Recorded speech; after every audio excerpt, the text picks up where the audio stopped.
Assalamualaikum warahmatullahi wabarakatuh.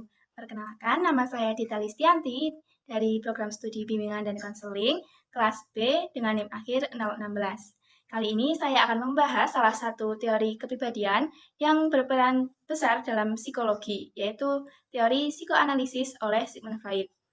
Teori psikoanalisis ini berusaha memahami manusia berdasarkan pengalaman masa lalunya dan menekankan pada kesadaran, prasadar, dan bawah sadar. Untuk penjelasan selengkapnya, saksikan di video selanjutnya. Baik, di sini saya akan memaparkan mengenai teori psikoanalisis Sigmund Freud. Teori psikoanalisis ini dicetuskan oleh Sigmund Freud, yaitu seorang laki-laki berkebangsaan Austria, lahir pada 6 Mei 1856 di Moravia, dan beliau wafat pada tanggal 23 September 1939 di London. Karya-karya besar beliau antara lain yaitu Studies on Hysteria, Interpretation of Dreams, dan On Dream. Kemudian konsep dasar teori psikoanalisis. Sistematik yang dipakai Freud dalam mendeskripsikan kepribadian menjadi 3 pokok, yaitu struktur kepribadian, dinamika kepribadian, dan tahapan perkembangan. Yang pertama, struktur kepribadian. Freud membagi kehidupan jiwa ke dalam 3 level, yaitu yang pertama kesadaran, kemudian prasadar, dan bawah sadar. Pada tahun 1923, Freud mengenalkan 3 struktur dasar kepribadian menurutnya. Yang pertama yaitu Das Ich atau id, merupakan aspek biologis kepribadian yang bekerja dengan prinsip kenikmatan. Yang kedua, Das Ich atau ego, merupakan aspek psikologis kepribadian yang bekerja berdasarkan prinsip realita. Dan Das Über-Ich atau super ego yang dikenal sebagai aspek moral. Nah, yang kedua yaitu dinamika kepribadian. Menurut Freud, dinamika kepribadian adalah bagaimana energi psikis didistribusikan dan dipergunakan oleh Das Ich, dan Das Über-Ich. Freud menyatakan bahwa energi yang ada pada individu berasal dari sumber yang sama, yaitu makanan yang dikonsumsinya. Pada dasarnya, energi manusia dibedakan hanya dari penggunaannya. Yang pertama, energi untuk aktivitas fisik disebut energi fisik, dan yang energi yang digunakan untuk aktivitas psikis disebut energi psikis. Nah, di dalam dinamika kepribadiannya ini, Freud juga menempatkan kecemasan ke dalamnya. Freud mengumpulkan ada 3 macam kecemasan. Yang pertama, kecemasan realistis.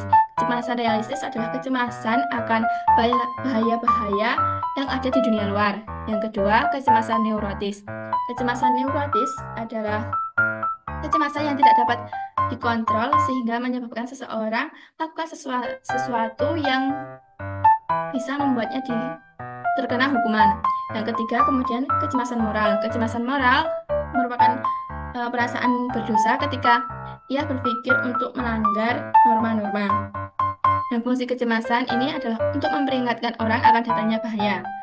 Karena kecemasan atau ketegangan yang berlebihan, maka Das Ich mengambil cara untuk mengurangi tegangan tersebut yang disebut dengan mekanisme pertahanan ego.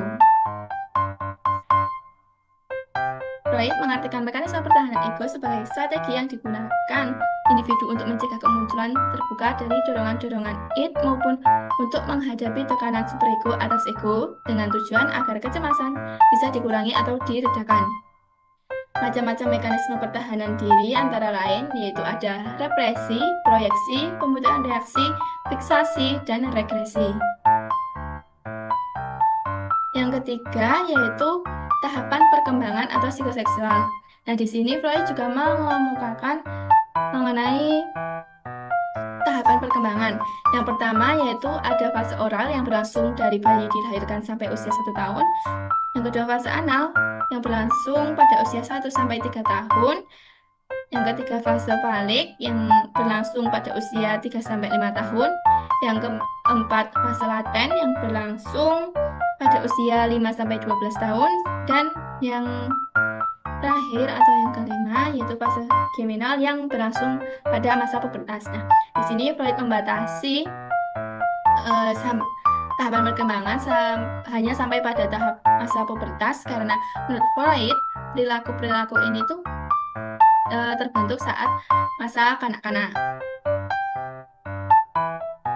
Implikasi dari teori psikoanalisis Yang pertama yaitu konsep kecemasan yang dikemukakan oleh Freud berkaitan dengan proses pendidikan. Dalam pendidikan, konsep kecemasan pada tiap individu dapat diolah dan dikembangkan oleh para pengajar atau konselor demi kebaikan peserta didik. Dengan konsep ini pula, peserta didik dibantu untuk menghargai diri dan orang lain serta lingkungannya. Dengan kata lain, konsep kecemasan diarahkan ke pendidikan ranah afektif atau karakternya. Yang kedua yaitu dalam ranah yang lebih luas, teori psikoanalisis juga digunakan pada proses pendidikan yang berbasis kecerdasan majemuk. Nah, pastinya setiap individu itu memiliki kecerdasan yang berbeda-beda dan tidak mungkin sama. Sehingga sebuah pendidikan seharusnya menjembatani setiap kecerdasan yang dimiliki oleh peserta didik ini. Mengembangkan bakat dan minat sesuai dengan kebutuhannya tentu sejalan dengan teori Freud yang menyebutkan bahwa manusia sebagai makhluk yang memiliki keinginan dan kebutuhan dasar. Yang terakhir yaitu konsep psikoanalisis yang menyatakan bahwa manusia merupakan makhluk yang memiliki kebutuhan dan keinginan dasar. Berdasarkan elemen dalam pendidikan dapat dikembangkan dengan berbasis pada konsep ini. Kurikulum atau perangkat pembelajaran, misalnya, pendidik harus melakukan berbagai analisis kebutuhan dan tujuan agar apa yang diajarkan nanti sesuai dengan kebutuhan dan perkembangan peserta didik. Nah, tadi adalah materi yang dapat saya paparkan, kurang lebihnya mohon maaf. Wassalamualaikum warahmatullahi wabarakatuh.